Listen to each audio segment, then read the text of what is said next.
So, dux upon dt, from this equation we can find out the acceleration, and that will be dux upon dt is equal to dux prime upon dt prime, because dt is equal to dt prime. That is why this acceleration, and v is already constant because v is the relative speed and that remain constant for the inertial frame of references.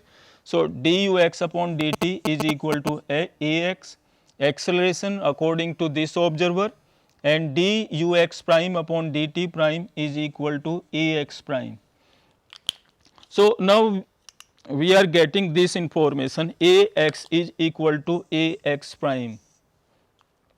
Now, this equation is very important and this provide a significance about the frame of references. These are inertial or non-inertial. In our assumption, we have assumed that these frame of references S and S prime are inertial. These frame of reference will be inertial only when the acceleration remain constant, because speed, relative speed is constant. That is why we are getting here acceleration constant, ax is equal to ax prime. Whatever is observed according to the O observer in his frame of reference for the acceleration of this particle, measurement of this particle for the acceleration, that will be same for the O prime observer. Okay. Right now this is x, these are the Galilean transformation, and from this transformation we can find out this relationship. Anything about this particle, this is basically comes into the mechanics, classical mechanics. Classical mechanics is valid only for the speed which is very less than as compared to the speed of light. Today topic of discussion is the interference. So, we have to understand the interference.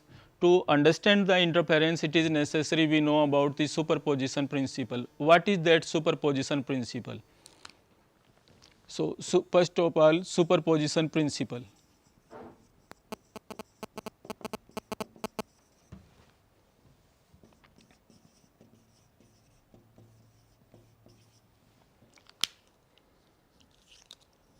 That interference basically we have to explain.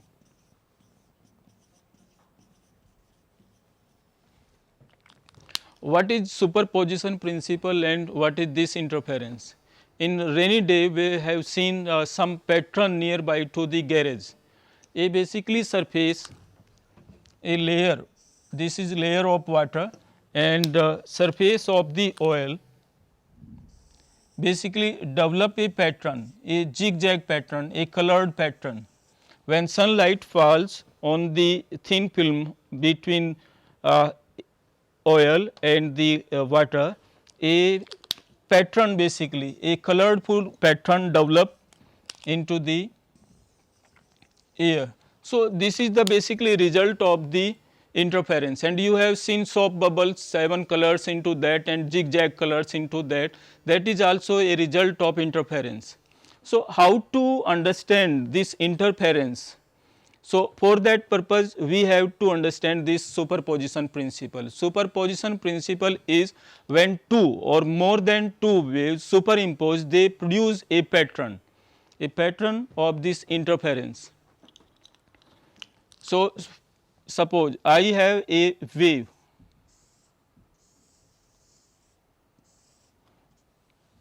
this axis will show displacement of the wave, time, but right now I have some point before I go into the detail of this particular way. Optics we are studying here, and these optics are of two type, categorized into two type. One is geometrical optics, second is the wave optics. In geometrical optics basically we play with the ray, and in optics, wave optics, we play with the waves. So, we are basically playing with the waves Interference is a result of the superposition of two or more than two waves. So, it is necessary that we understand everything, the characteristics of any wave. So, this is the amplitude of any wave, this one is the wavelength,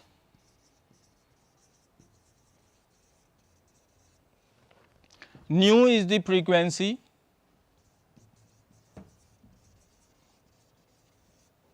that is defined through nu is equal to 1 upon t. That means, how many cycle basically this wave complete in a 1 second, that is known as frequency, frequency of that wave. What is the phase? One important word comes into the optics, that is phase or phase difference. So, how to understand this phase and phase difference? For that purpose, we have to basically show a circular motion of a particle. A particle is revolving into this circle. The initial position of particle is suppose this one, I am saying this is A at t is equal to 0 time. So, its velocity v when it starts to move into this circle, this radial distance is r. So, I have to plot basically this circular motion, the position of this particle at particular time on the graphical axis xy graph. So, initially at t is equal to 0, this indicates this position, at t is equal to suppose t1 and this is b position with respect to this origin and this is correspond to this point. When the particle reach here at the C point at t2 time, that position basically is correspond to this point, and when this particle reach up to this point D at time t3, that is correspond to this position, and after that it particle reach up to the A point and that position basically correspond to this point. So, the points in between the A and B, there are number of points, they are basically correspond to these points on this xy axis, and similarly for this one. So, this circular motion of any particle basically is correspond to a wave. So, we have to understand the concept of what is phase, what is the phase difference. If there are two waves, we are saying both are in phase, that means both the wave will start from this origin.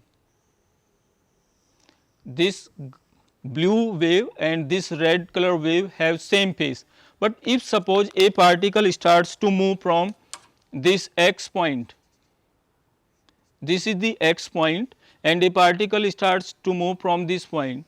So, that will be initial position, and on the xy graph that position basically indicate here at t is equal to 0, and then after this particle starts to move into this way and reach here, that is correspond to this one, and then after this point it reach here, and then after this initial point this one. So, these are this is the second wave,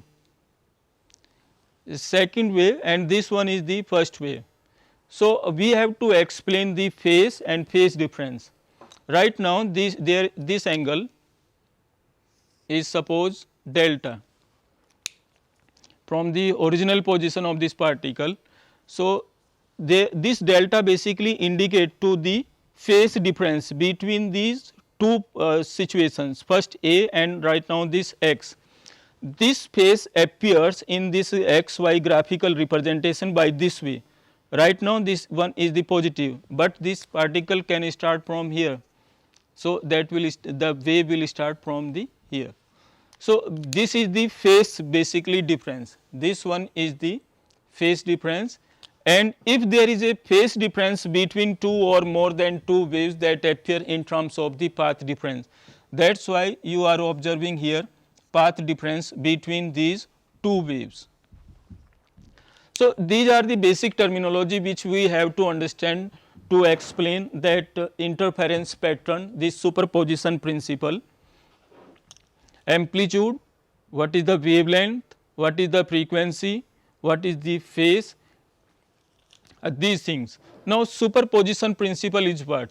This principle says that when two or more than two waves travel into the medium, basically they disturb the particle of the medium. For an example, my sound waves are longitudinal wave. What is happening? The particle of the medium basically is vibrating along the direction of the propagation of the wave.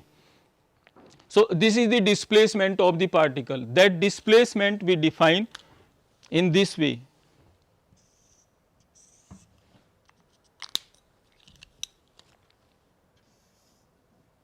On the y axis, we measure the displacement. Suppose that displacement is represented by the y. At any time t, we can find out that displacement, and that displacement is correspond to a simple harmonic motion. So, right now for the sound waves, the particle which is close to my mouth is vibrating into this way along the direction of the propagation of the sound wave. So, this displacement, how much basically this particle of the medium is displaced? Obviously, this particle will displace much more as compared to this particle. So, this is the displacement. Idea of the displacement is this one, but we are playing with the light waves. So, when light wave travel into the medium, the particles of the medium vibrate perpendicularly.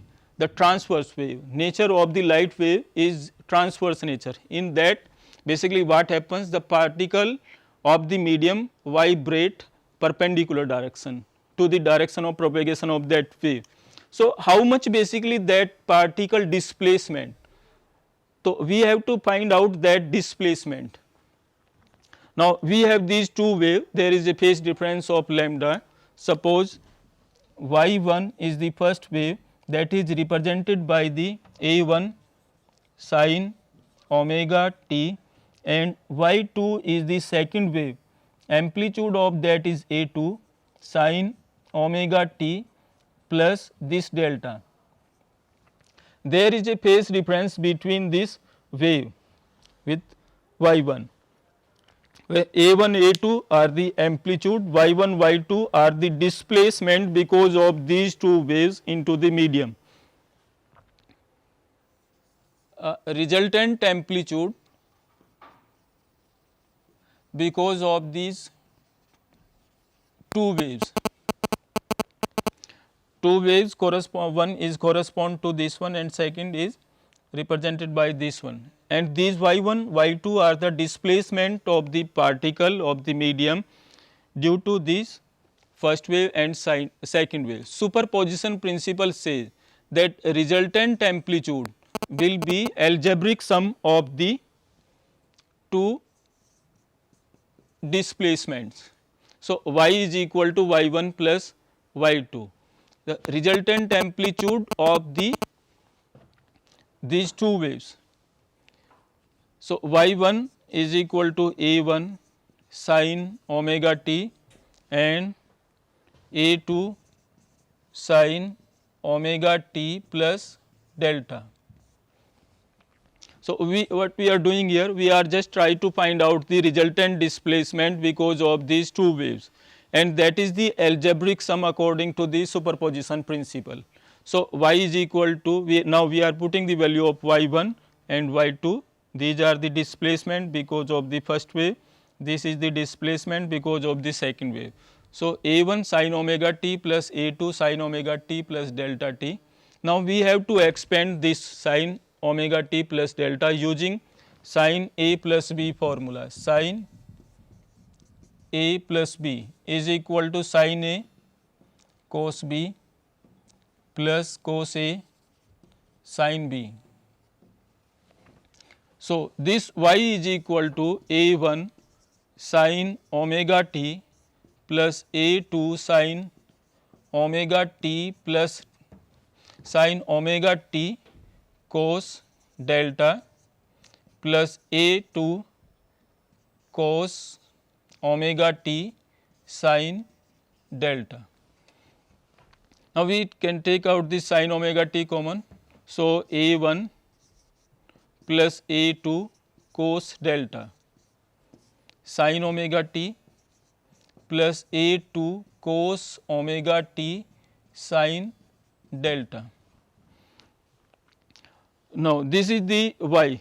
Now, at this particular point we have to assume that A1 plus A2 cos delta is equal to r cos theta, where r and theta are new constant. This is basically sin omega t here. So, and this next A2 sin delta is equal to r sin theta. So, these are the new equation. We have assumed that this part A1 plus A2 cos delta is equal to r cos theta, and this A2 sin delta is equal to r sin theta. Now, using these two, this equation becomes y is equal to r sin omega t cos theta plus A2 sin delta is equal to r sin theta. So, r cos omega t sin theta, and again this is take out this r common, sin omega t cos theta cos omega t sin theta. So, this is equal to sin A plus B. So, r sin omega t plus theta. So, our resultant displacement because of those two sine wave is this one, y is equal to r sin omega t plus theta. This is the mathematical equation. Now, we have to make a physical picture of these two equations, y is equal to r sin omega t. What basically this equation represent? What is the physical picture of this y, and what is the meaning of this y1 and y2? Basically, we have two waves which basically superimpose into the medium, and this y is the resultant amplitude of that particular particle into the medium, and both the wave basically simultaneously hitting to that particle. That is why we are keeping here t and this is t. There is a phase difference between these two, and that is of the order of delta. So, now I have to interpret these mathematical equation into a physical picture. Y1 is the displacement of the particle because of this wave at any particular time. So, this is the y1 plus second wave of the same frequency of the same wavelength. This is the displacement because of the second wave, that is y2. What will be the resultant of these two waves at that particular particle? So, that will be basically this one.